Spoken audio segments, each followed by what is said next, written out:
Hello दोस्तों, स्वागत है आपका अपने इस चैनल पर। आज हम लोग राष्ट्रीय परिदृश्य में अगला पार्ट करेंगे और इसके पहले हमने 6 वीडियो अपलोड कर चुके हैं, तो उसमें आप देख सकते हैं जाके। और जो आगामी एग्जाम है उसके लिए बहुत ज़्यादा इंपॉर्टेंट है, तो चलिए शुरू करते हैं। तो 2 जनवरी 2024 को प्रधानमंत्री नरेंद्र मोदी ने तमिलनाडु के तिरुचिरापल्ली में अनेक विकास परियोजनाओं का उद्घाटन राष्ट्र को समर्पित और शिलान्यास किया। इन परियोजनाओं के संबंध में कौन सा सही नहीं है? तो पहला जो पॉइंट है इसका, प्रधानमंत्री द्वारा उद्घाटित राष्ट्र को समर्पित और शिलान्यास की गई परियोजनाओं की लागत 20,000 करोड़ रुपए से अधिक है, तो ये सही पॉइंट है। और प्रधानमंत्री ने 1100 करोड़ रुपए से अधिक लागत से विकसित तिरुचिरापल्ली हवाई अड्डे पर नए टर्मिनल भवन का उद्घाटन किया, ये भी पॉइंट सही है। इसके अलावा जो है, प्रधानमंत्री ने कलपक्का में स्थित इंदिरा गांधी परमाणु अनुसंधान केंद्र में demonstration fast reactor fuel reprocessing plant राष्ट्र को समर्पित किया, ये भी सही है। और चौथा जो पॉइंट है इसका, प्रधानमंत्री ने कार्यक्रम के दौरान 5,000 करोड़ से अधिक की महत्वपूर्ण पेट्रोलियम और प्राकृतिक गैस परियोजनाओं को राष्ट्र को समर्पित और आधारशिला रखी, ये गलत है। इसमें कितना होगा? 9,000 करोड़, 9,000 करोड़ रुपए से अधिक। आगे देखते हैं हम लोग, इसके एक्सप्लेनेशन हम लोग देख लेंगे। तो इसमें क्या है, प्रधानमंत्री द्वारा तमिलनाडु में अनेक विकास परियोजनाओं का उद्घाटन और शिलान्यास किया गया। तो इसके बारे में देखते हैं। प्रधानमंत्री नरेंद्र मोदी ने तमिलनाडु में अनेक विकास परियोजनाओं का उद्घाटन राष्ट्र को समर्पित और शिलान्यास किया। कब? 2 जनवरी को तिरुचिरापल्ली में इसको किया। और जो परियोजनाओं की लागत राशि है 20,000 करोड़ रुपए से अधिक है। और जो शामिल कौन कौन से होंगे? रेल, सड़क, तेल और गैस और पोत परिवहन जैसे जो क्षेत्र हैं उनमें ये शामिल है। इसके अलावा प्रधानमंत्री ने उद्घाटन किसका किया? 1100 करोड़ रुपए से अधिक की लागत से विकसित तिरुचिरापल्ली हवाई अड्डे पर नए टर्मिनल भवन का। यह 2 स्तरीय नया टर्मिनल भवन वार्षिक रूप से 44 लाख से अधिक यात्रियों और व्यस्त समय में लगभग 3500 यात्रियों को सेवा प्रदान करने में सक्षम है। और प्रधानमंत्री द्वारा राष्ट्र को समर्पित रेल जो परियोजनाएं हैं, 41.4 किलोमीटर लंबे सलेम मैग्नेसाइट जंक्शन ओमालूर मैटूर बांध खंड दोहरीकरण परियोजना, मदुरई तो तूतीकोरिन तक 160 किलोमीटर के रेल लाइन खंड के दोहरीकरण की परियोजना इत्यादि। राष्ट्र को समर्पित सड़क क्षेत्र की परियोजनाओं की जो संख्या 5 है। और इसके अलावा क्या है, 9,000 करोड़ से अधिक महत्वपूर्ण पेट्रोलियम परियोजनाएं राष्ट्र को समर्पित की गई। आगे देखते हैं हम लोग। 3 जनवरी 2024 को वाणिज्य एवं उद्योग मंत्रालय द्वारा राष्ट्रीय एक जिला एक उत्पाद पुरस्कार 2023 प्रदान किया गया। इसमें किस राज्य को श्रेणी ए में स्वर्ण पुरस्कार दिया गया? इसका जो सही आंसर होगा उत्तर प्रदेश। एक्सप्लेनेशन इसका देख लेते हैं। तो इसमें राष्ट्रीय एक जिला एक उत्पाद पुरस्कार 2023 प्रदान किया गया। कब प्रदान किया गया ये? तो 3 जनवरी 2023 को प्रदान किया गया। और किसके द्वारा किया गया? केंद्रीय वाणिज्य एवं उद्योग मंत्रालय भारत सरकार के द्वारा। और सूची जो है, श्रेणी ए की बात करें तो रैंक 1 जो है उत्तर प्रदेश की है और इसको स्वर्ण मिला है। बाकी जो रजत हैं वो हैं गुजरात को, फिर महाराष्ट्र को 3 नंबर पे, पंजाब और राजस्थान। इनको कांस्य मिला है 3 को और 1 को है रजत। और स्वर्ण हमारा यूपी है श्रेणी ए के अंतर्गत। श्रेणी बी की बात करें तो श्रेणी बी में जो है जम्मू कश्मीर स्वर्ण मिला है और उत्तराखंड रजत मिला है और कांस्य 2 को मिला है मेघालय और सिक्किम को। और इसके अलावा जिला पुरस्कार कृषि के विजेता क्या है? तो रैंक 1 जो है अल्लूरी सीताराम राजू, जो कि आंध्र प्रदेश राज्य के हैं। और ये है, और अराकू कॉफ़ी को मिला है स्वर्ण पदक। ठीक है। दूसरा है जिला उत्तरकाशी को, उत्तराखंड का ये जिला है और लाल चावल को मिला है और रजत इसमें पुरस्कार मिला। और इसके अलावा क्या है, सोपिया जम्मू कश्मीर का सेब यहाँ है और इसको कौन सा पुरस्कार? कांस्य। कंधमाल जो कि उड़ीसा का टैग है और ये हल्दी और कांस्य। बठिंडा जो कि पंजाब का है और यहाँ के जो शहद है विशेष उल्लेख में आया है। और विशेष उल्लेख में बुरहानपुर मध्य प्रदेश का केला ये आया है। जिला पुरस्कार गैर कृषि के जो विजेता हैं उसमें देखेंगे क्या क्या है। तो काकीनाडा आंध्र प्रदेश, उपदा जामदानी स्वर्ण और बांदा उत्तर प्रदेश साजार स्टोन क्राफ्ट रजत में। इसके अलावा जो है श्रीकाकुलम आंध्र प्रदेश का जो कांस्य पदक इसको मिला है पंडरू कॉटन साड़ी को। और कुरनूल के जो कि आंध्र प्रदेश में है, और यहाँ कांस्य मिला है किसके लिए? हथकरघा रेशम साड़ी के लिए। अन्नमैया आंध्र प्रदेश का है और किस विशेष उल्लेख में आया है? मदन पल्लय सिल्क साड़ी के लिए। गुंटूर आंध्र प्रदेश का है, मंगलगिरी हथकरघा विशेष उल्लेख में आया है इसका। हाल ही में केंद्रीय पर्यावरण एवं वन मंत्रालय द्वारा एक मसौदा अधिसूचना जारी कर पोंग बांध वन्य जीव अभ्यारण्य की सीमाओं की परिधि 1 किलोमीटर के क्षेत्र को इको सेंसिटिव जोन घोषित किया गया। यह अभ्यारण्य किस राज्य में? बहुत इंपॉर्टेंट है, तो हिमाचल प्रदेश में। तो इसके बारे में थोड़ा हम देखते हैं। पोंग बांध वन्य जीव अभ्यारण्य चर्चा में क्यों है? तो इस अभ्यारण्य की जो सीमाएं हैं, इसकी जो परिधि है उसको 1 किलोमीटर का क्षेत्र इको सेंसिटिव जोन घोषित किया गया इसमें। और कब होगा? दिसंबर 2023 में। घोषित करता कौन है? केंद्रीय पर्यावरण एवं वन मंत्रालय द्वारा मसौदा यानी अधिसूचना जारी की गई। अवस्थित कहाँ? हिमाचल प्रदेश के कांगड़ा जिले में। इंपॉर्टेंट जिला भी इसमें हो जाता है कि कांगड़ा जिले में है। विशेष तथ्य की बात करें तो इसमें यह अभ्यारण्य पोंग जलाशय महाराणा प्रताप सागर के आसपास स्थित है। पोंग बांध झील जो है व्यास नदी पर पोंग बांध के निर्माण कारण बना एक मानव निर्मित जलाशय है। 1983 में इसे हिमाचल प्रदेश सरकार ने वन्यजीव अभ्यारण्य घोषित किया। 1994 में भारत सरकार ने इसे राष्ट्रीय महत्व की आर्द्र भूमि घोषित किया गया। पोंग बांध झील को 2002 में रामसर साइट, तो पोंग जो है इंपॉर्टेंट है, रामसर साइट है। अगला है 15 जून 2024 को किसने पीएम जनमन के अंतर्गत प्रधानमंत्री आवास योजना ग्रामीण के 1 लाख लाभार्थियों की जो पहली किस्त जारी की गई? तो प्रधानमंत्री नरेंद्र मोदी ने। इसके पहले हम लोग बात कर चुके हैं इसके। तो प्रधानमंत्री आवास योजना ग्रामीण के लाभार्थियों की पहली किस्त जारी 15 जनवरी 2024 को किसके द्वारा जारी हुई थी? प्रधानमंत्री नरेंद्र मोदी के द्वारा। किसके अंतर्गत? पीएम जनमन प्रधानमंत्री जनजातीय आदिवासी न्याय महाअभियान के अंतर्गत पहली किस्त कितने लाभार्थियों को? 1 लाख लाभार्थियों को। और जनजाति गौरव दिवस मनाया जाता है 15 नवंबर 2023 को। विशेष रूप से कमजोर जनजाति समूह पीवीटीजी के सामाजिक आर्थिक कल्याण के लिए पीएम जनमन की शुरुआत की गई थी। लगभग 24,000 करोड़ रुपए के बजट के साथ यह योजना 9 मंत्रालयों के माध्यम से 11 महत्वपूर्ण क्षेत्रों के लिए केंद्रित है। इसको हम लोग पहले पढ़ चुके हैं और देश इसका एक बार देख लेते हैं जल्दी से।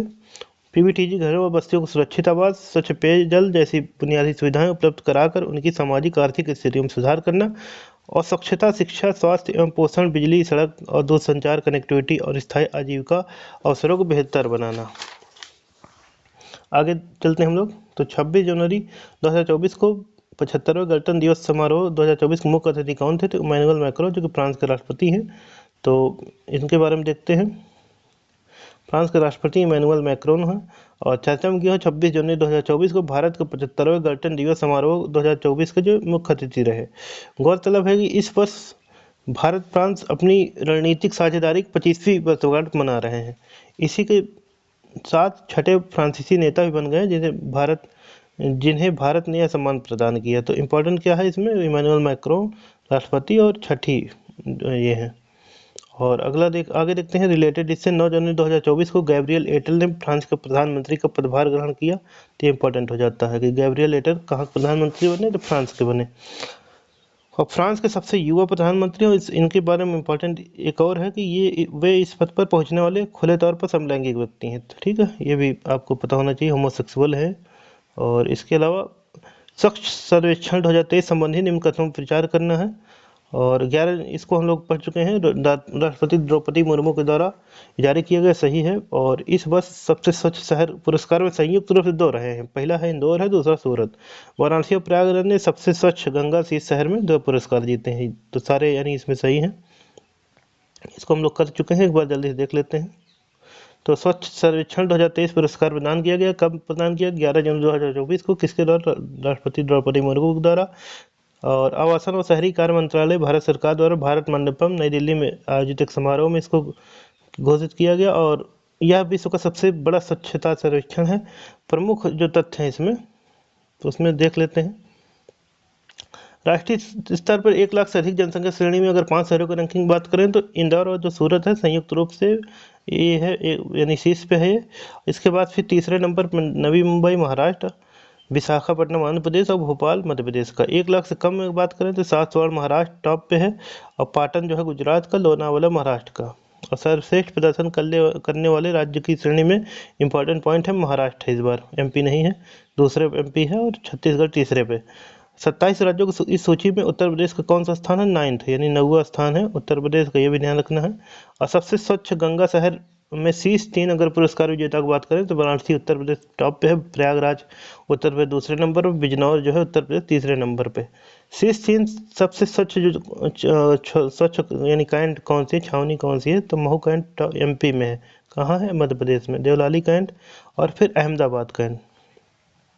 1 लाख से अधिक जनसंख्या श्रेणी में शीर्ष 20 शहरों में उत्तर प्रदेश का एक शहर जो है नोएडा 14वां स्थान प्राप्त हुआ। इसी श्रेणी में गाजियाबाद को 38वां, अलीगढ़ को 40, वाराणसी को 41, लखनऊ को 44, फिरोजाबाद को 52 और प्रयागराज को 71 स्थान। चंडीगढ़ को सर्वश्रेष्ठ सफाई मित्र सुरक्षित शहर घोषित किया गया है। ठीक है, इससे संबंधित और जो भी तथ्य हो सकते हैं उसके बारे में देख लेते हैं हम लोग। प्रधानमंत्री नरेंद्र मोदी द्वारा वर्ष 2014 में स्वच्छ भारत मिशन लॉन्च किया गया था। मिशन के तहत भारत के सभी गांवों, ग्राम पंचायतों, जिलों, राज्यों और केंद्र शासित प्रदेशों ने ग्रामीण भारत में 100 मिलियन से अधिक शौचालय का निर्माण करके 2 अक्टूबर 2019 को महात्मा गांधी की 150वीं जयंती तक स्वयं को खुले में शौच से मुक्त घोषित किया। यह सुनिश्चित करने के लिए खुले में शौच न करने की प्रथा स्थायी रहे कि कोई भी वंचित न रह जाए और ठोस एवं तरल कचरा प्रबंधन की सुविधाएं सुलभ हों। मिशन अब अगले चरण ओडीएफ प्लस की ओर अग्रसर है। वर्ष 2024-25 तक ओडीएफ प्लस की दिशा में बढ़ते हुए तेलंगाना जो है राज्य 100% ओडीएफ प्लस का लक्ष्य हासिल कर चुका है। आगे देखते हैं। 15 दिसंबर 2023 को भाजपा नेता भजन लाल शर्मा ने राजस्थान के मुख्यमंत्री के रूप में शपथ लिया, जो कि बिल्कुल सही है। और राज्यपाल बनवारी लाल पुरोहित ने उन्हें पद एवं गोपनीयता की शपथ दिलाई, ये गलत है। इसमें क्या होगा? कलराज मिश्रा होगा।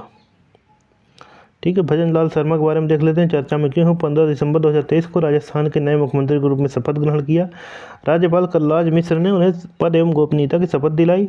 वह राज्य की संगानेर विधानसभा क्षेत्र से विधायक हैं और इस पद पर इन्होंने कांग्रेस के अशोक गहलोत का स्थान लिया। इसके साथ ही भाजपा नेता प्रेमचंद बरवा और दिया कुमारी ने राज्य के उप मुख्यमंत्री के रूप में शपथ लिया। उल्लेखनीय है कि 3 दिसंबर 2023 को भारत निर्वाचन आयोग द्वारा 200 सदस्यीय विधानसभा सीटों में 199 सीटों पर हुए मतदान में भारतीय जनता पार्टी को 115 सीटें प्राप्त हुई थी। कितनी सीटें मिली थी? 115 सीटें बीजेपी को। और जबकि भारतीय राष्ट्रीय कांग्रेस 69 और भारत आदिवासी पार्टी को 3 सीट, बहुजन समाज पार्टी को 2 सीट और राष्ट्रीय लोकदल को 1 सीट, राष्ट्रीय लोकतांत्रिक पार्टी को 1 सीट तथा निर्दलीय को 8 सीटें मिली थी। अगला है 13 दिसंबर 2023 को भारतीय जनता पार्टी के नेता डॉक्टर मोहन यादव ने मध्य प्रदेश के नए मुख्यमंत्री के रूप में शपथ ग्रहण किया, जो कि सही पॉइंट है। राज्यपाल फागू सिंह चौहान उन्हें पद एवं गोपनीयता की शपथ दिलाई। इसमें क्या होगा? ये गलत है। इसमें क्या होगा? आगे देखते हैं। तो इन्हें जो शपथ दिलाई थी राज्यपाल मंगू भाई पटेल उनका नाम है, तो ये देखना है। आगे चलते हैं हम लोग।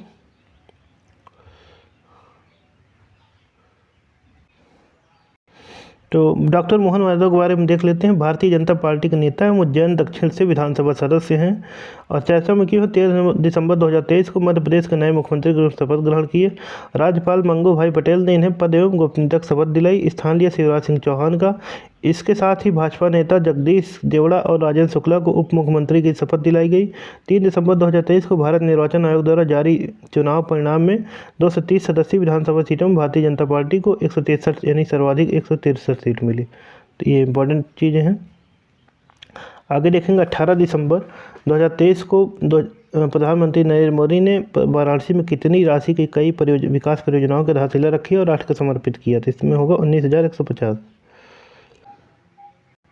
इसमें देखते हैं प्रधानमंत्री नरेंद्र मोदी द्वारा आयोजित आधारशिला रखी गई एवं राष्ट्र को समर्पित परियोजना की लागत 19,150 करोड़ रुपये से अधिक है। आधारशिला रखी और राष्ट्र को समर्पित किया गया कब? 18 दिसंबर 2023 को उद्घाटन किया गया 10,900 करोड़ रुपये की लागत से नवनिर्मित Pandit Deendayal Upadhyay Nagar new Bhagpur dedicated front corridor project. उद्घाटित अन्य रेल परियोजनाएं Ballia Ghazipur city rail line दोहरीकरण और परियोजना इंदिरा दोहरी घाट रेल लाइन आमान परिवर्तन योजना सहित अन्य परियोजनाएं। रवाना किया गया यहाँ से वाराणसी नई दिल्ली वंदे भारत एक्सप्रेस ट्रेन और दोहरी घाट मऊ मेमो ट्रेन। और 2 अन्य लॉन्ग जो हाल की मालगाड़ियाँ थी उनको हरी झंडी दिखाई गई बनारस लोकोमोटिव वर्क्स द्वारा निर्मित 10,000वें इंजन को। आगे देखते हैं। आधारशिला रखी गई 6500 करोड़ रुपए से अधिक की विभिन्न परियोजनाओं की नींव रखी गई। चित्रकूट जिले में 800 मेगावाट के सौर पार्क की लागत लगभग 400 करोड़ रुपए है। मिर्जापुर में नींव रखी गई पेट्रोलियम तेल टर्मिनल के निर्माण की लागत जो है 150 करोड़ की। तो अगला क्वेश्चन जो है हमारा है 23 दिसंबर 2023 को भारतीय जनता पार्टी के नेता विष्णुदेव साय ने छत्तीसगढ़ के नए मुख्यमंत्री के रूप में शपथ ग्रहण किया। सही पॉइंट है।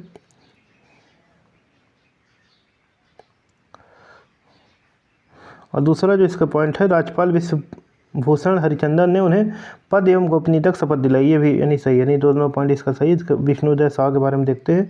तो भारतीय जनता पार्टी के वरिष्ठ नेता हैं ये, और चर्चा में किए 13 दिसंबर 2023 को छत्तीसगढ़ के नए मुख्यमंत्री के रूप में शपथ ग्रहण किया।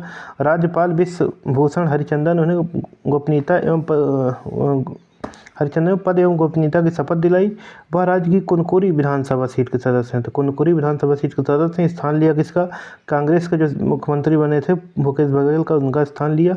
और इसके साथ ही भाजपा नेता अरुण साव और विजय शर्मा ने उप मुख्यमंत्री की शपथ ली। और उल्लेखनीय है कि 3 दिसंबर 2023 को भारत निर्वाचन आयोग द्वारा जारी चुनाव परिणाम में 90 सदस्यीय विधानसभा सीटों में भारतीय जनता पार्टी की 54 सीट मिली। कितनी मिली? 54 सीट। और जबकि भारतीय राष्ट्रीय कांग्रेस को 35 सीटें तथा गोंडवाना गणतंत्र पार्टी को 1 सीट प्राप्त हुई। अगला जो क्वेश्चन है दिसंबर 2023 में संसद द्वारा पारित मुख्य निर्वाचन आयुक्त एवं अन्य निर्वाचन आयुक्त नियुक्ति सेवा शर्तें और पदावधि अधिनियम 2023 ने किस अधिनियम का स्थान लिया? तो इसका जो सही आंसर होगा निर्वाचन आयोग निर्वाचन आयुक्त की सेवा शर्तें और कार्य संचालन अधिनियम 1991 का। मुख्य निर्वाचन आयुक्त और नियुक्ति सेवा शर्तें और पदावधि अधिनियम 2023 के बारे में देखते हैं। राज्यसभा में पारित हुआ 12 दिसंबर 2023 को, लोकसभा में 21 दिसंबर और 29 दिसंबर को राष्ट्रपति द्वारा मंजूरी दी गई। और इस अधिनियम ने स्थान किसका लिया? निर्वाचन आयोग निर्वाचन आयुक्तों की सेवा शर्तें और कार्य संचालन अधिनियम 1991 का। अधिनियम में प्रावधान क्या है? मुख्य निर्वाचन आयुक्त और निर्वाचन आयुक्तों की नियुक्ति वेतन और पद से हटाए जाने से जुड़े प्रावधान होगा। अधिनियम के प्रावधानों के अनुसार मुख्य निर्वाचन आयुक्त और निर्वाचन आयुक्तों की नियुक्ति चयन समिति की सिफारिशों के आधार पर राष्ट्रपति द्वारा की जाएगी। और चयन समिति में शामिल कौन कौन होगा? प्रधानमंत्री होंगे, केंद्रीय मंत्रिमंडल का एक मंत्री होगा, लोकसभा में प्रतिपक्ष के नेता या सबसे बड़े दल का नेता होगा। तो आज हम इतना ही करते हैं। नेक्स्ट वीडियो हम बहुत जल्दी आपके सामने लाएंगे। आप लोग अगर वीडियो अच्छा लगे तो लाइक करें, शेयर करें अपने ग्रुप में। और जो भी आगामी एग्जाम है UP PCS, RO, ARO, UP police, railway, जितने भी अन्य एग्जाम है सभी में, यानी ये वार्षिक करंट अफेयर का ये क्वेश्चन आंसर और एक्सप्लेनेशन फॉर्म में है। तो इस आपके लिए बहुत ही ज़्यादा लाभदायक है। तो चलिए आज का वीडियो यहीं ख़त्म करेंगे। तब तक के लिए धन्यवाद।